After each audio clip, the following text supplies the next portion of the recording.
Hello, જાગૃત આવાજમાં તમારું સ્વાગત છે. મારું નામ છે ચિંતન અખાણી.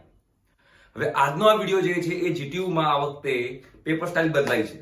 એના કારણે GTU ના જે પહેલા 70 માર્ક્સનું પેપર આવતું હતું એના જગ્યાએ 56 માર્ક્સ અને 47 માર્કનું પેપર આવશે. તો કયા 56 માર્કના પેપર આવશે અને કયા 47 માર્કના પેપર આવશે અને પેપર સ્ટાઇલ શું હશે એનો આખો એક મેં ઓલરેડી વિડીયો બનાવેલો છે, જેની લિંક નીચે ડિસ્ક્રિપ્શન બોક્સમાં આપી છે. જેને જોવાની બાકી હોય જોઈ કાઢજો.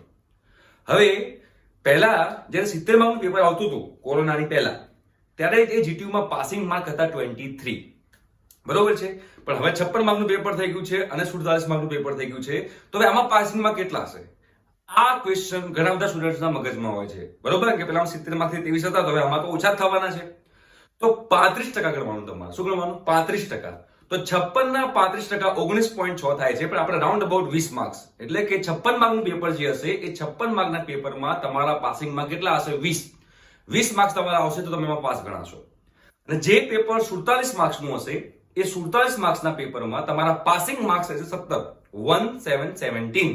તો બધાને ક્લિયર થઈ ગયું હશે કે ભાઈ 56 માર્કના પેપરમાં 20 માર્ક પાસિંગ માર્ક છે અને 47 માર્કના પેપરની અંદર 17 માર્ક એ તમારો પાસિંગ માર્ક છે, બરોબર. તો ઓલ ધ બેસ્ટ તમારા એક્ઝામ માટે.